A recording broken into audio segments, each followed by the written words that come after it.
ಇನ್ನೊಂದು ಕಡೆ D K Shivakumar ಬೆಂಬಲಿಗರ ಒಂದು ವರ್ತನೆಯ ಬಗ್ಗೆ ಡೀಟೇಲ್ಸ್ ಕೊಡ್ತಾ ಇದ್ದೀವಿ. ಕಾಂಗ್ರೆಸ್ನಲ್ಲಿ ಸಿಎಂ ಕುರ್ಚಿ ಕದನ ಮುಂದುವರಿತಾ ಇದೆ. ಮುಖ್ಯಮಂತ್ರಿ ಡಿಕೆಶಿ ಅಂತ ಸಚಿವೆ ಹೆಬ್ಬಾಳ್ಕರ್, ಲಕ್ಷ್ಮೀ ಹೆಬ್ಬಾಳ್ಕರ್ ಸಹೋದರ ಪೋಸ್ಟ್ ಹಾಕೊಂಡಿರೋದು. ಸೋಷಿಯಲ್ ಮೀಡಿಯಾದಲ್ಲಿ ಎಂಎಲ್ಸಿ ಚಂದ್ರರಾಜ್ ಹಟ್ಟಿಹೊಳಿ ಪೋಸ್ಟ್ ಮಾಡ್ಕೊಂಡಿದ್ದಾರೆ.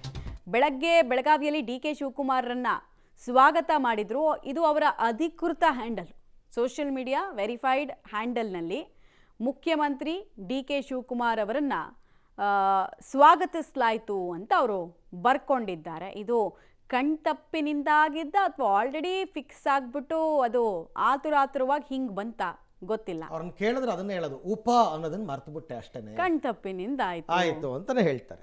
ಬಟ್ ಇದೆಲ್ಲವೂ ಕೂಡ ಒಂದು ರೀತಿ ಇಶಾರೆನೆ.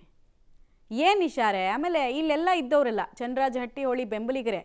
ಅಲ್ಲಿ ನೋಡಿ, ಡಿ ಕೆ ಶಿವಕುಮಾರ್ ಅಷ್ಟೇ ಕಾರ್ನ ಸ್ಲೋ ಮಾಡಿಕೊಂಡು ಯಾರು ಮುಂದಿನ CM ಡಿ ಕೆ ಅಂತ ಕೂಗ್ತಾ ಇದ್ರೋ ಅವ್ರ ಹತ್ರ ಬಂದು ಕೈ ಕುಲುಕ್ಬಿಟ್ಟು ನಗಾಡ್ಬಿಟ್ಟು ಹೋಗ್ತಾರೆ. ಹೈಕಮಾಂಡ್ ಅವ್ರು ಏನು ನಿರ್ಧಾರ ತೆಗೆದುಕೊಳ್ತಾರೆ ಅದಕ್ಕೆ ನಾವು ಭದ್ರಾಗಿರ್ತೀವಿ. ನಾವು ಅವ್ರಿಗೆ ಒಂದು ಅವಕಾಶ ಸಿಗಲಿ ಅಂತ ಆಸೆ ಪಡ್ತೀವಿ.